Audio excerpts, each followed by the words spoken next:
रात के 12 बज रहे थे। पूरे गांव पर अंधेरा और गहरा होता जा रहा था। उसी अंधेरे में थुंग थुंग बिना किसी रोशनी के उस भूतिया स्कूल के क्लासरूम के अंदर पहुंचा। अंदर एक अजीब सी खामोशी और ठंडक थी, जैसे दीवारें भी सांस ले रही हों।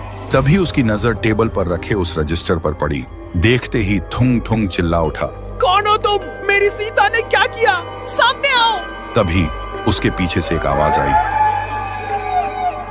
वह तुरंत घूमा और देखा एक चमकता हुआ आदमी उसके बिल्कुल सामने खड़ा था। वह आदमी धीरे से बोला, मेरा नाम राइस्टार है। मैं इस स्कूल का टीचर था।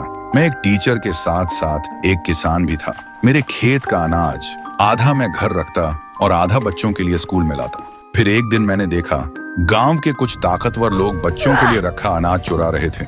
जब मैंने उन्हें रोका तो उन्होंने मुझे बेरहमी से पीटा। मैं दर्द से चीखता रहा, भीख मांगता रहा, पर उन्होंने मुझे जान से मार दिया। फिर मेरी लाश को स्कूल के बाहर उस पेड़ से लटका दिया था और लोगों से झूठ बोलकर मेरी हत्या को खुदकुशी का नाम दे दिया और इस स्कूल को हमेशा के लिए बंद कर दिया गया। तब से मेरी आत्मा इंसाफ और बदले के लिए भटक रही है। थुंग थुंग रोते हुए बोला, पर इसमें सीता और बाकी लोगों की क्या गलती?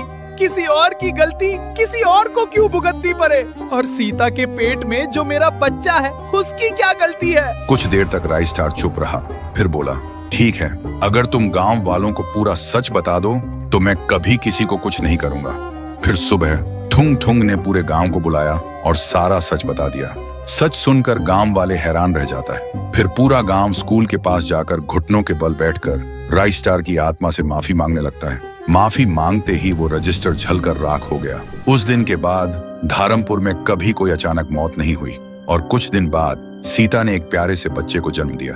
अब थुंग थुंग और सीता सिर्फ जिंदा ही नहीं थे, वे खुश भी थे, क्योंकि अब उनके पास सिर्फ एक बच्चा नहीं बल्कि एक वजह थी जीने की।